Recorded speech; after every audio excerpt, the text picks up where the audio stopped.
তাহলে বুঝতে পারছেন তো কেন মাননীয়া হেলিকপ্টারে চড়েন। আজ দেখুন মিটিং থেকে, বনগাঁ থেকে যেটা মিটিং শেষ করে ফিরছিলেন, বারাসাতের কাছাকাছি এসে উনি বিক্ষোভের সামনাসামনি পড়েন।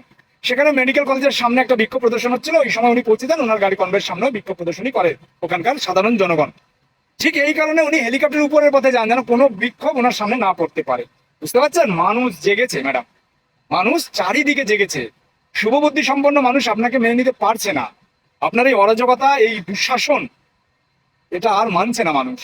বিশ্বাস কেন করছেন না? আপনি যেভাবে কায়দা করে এইসব মিথ্যা মিথ্যা যে প্রচারগুলো করলেন স্টেজে বসে, সব শুনলাম আমি বিরোধী পক্ষের সব কিছু শুনলাম। আপনি যেগুলো ওখানে বসে বললেন, আপনি পুরো সারা ভারত দাবিয়ে বেড়াবেন, অনেক কিছু বলেছেন। কি করা যাবে জানেন তো, এই যে এইসব এলাকাতে আমি যে জায়গায় আছি, পশ্চিমবঙ্গের বাইরে আমি আছি উড়িষ্যাতে, এইসব জায়গাতে কি ধরনের কটু কথা বলে আপনাকে নিয়ে কি বলবো ম্যাডাম, মানে শুনে একটু খারাপ লাগে। কেননা আপনি যতই হোক আমাদের মুখ্যমন্ত্রী, ওই যখন বলে আরে আপকা দিদি এ কর দিয়া ऐसा है वैसा है, তখন একটু খারাপ লাগে। কিন্তু কি করবো বলুন, আপনি যেমন প্রশাসন চালাচ্ছেন, যেমন রাজ্য চালাচ্ছেন, রাজ্যটাকে একেবারে নষ্ট করে ফেলেছেন। হ্যাঁ, আপনার কিছু স্বনামধন্য যাদের যে কিছুদিন আগে পুরস্কৃত করতে গিয়ে করতে পারলেন না অনেকে, মানে আপনি দয়ায় যাদের পুরস্কার দিলেন, সেই ধরনের লোকেরা যারা ওইগুলোকে দয়া ভাবছে, নিজের প্রতিভাকে যারা দয়া ভাবছে, সেই ধরনের মানুষ আছে তো কিছু, তারা আপনার পক্ষে থাকছে। কেউ পেটের দায়ে মেরে মুড়ে খাচ্ছে, যাক আপনার জামানায়।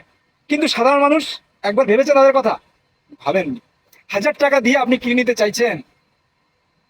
সাময়িক কেউ কেউ হয়তো ফুসলে গেছিল, কিন্তু তারা বুঝতে পারছে যে 1000 টাকাটা তো আমাদেরই ট্যাক্সের টাকা, সেটাই দিদি ঘুরপথে আমাদেরকে দিয়ে এই অরাজকতা পুরো বাংলা ব্যাপী করে বেড়াচ্ছে। ঠিক আছে, এরপরেও যদি ওরা না বোঝে তাহলে কবে বুঝবে? এই জন্য মানুষ জাগছে। তো যাই হোক, এর পরের বার হেলিকপ্টারে যাবেন। এই সমস্ত বিক্ষোভ আমার একদম পছন্দ নয়। আপনি যতই হোক আমার মুখ্যমন্ত্রী, আপনার সামনে বিক্ষোভ করুক, এটা আমিও চাই না। সকালে ভালো থাকবেন। রাধে রাধে।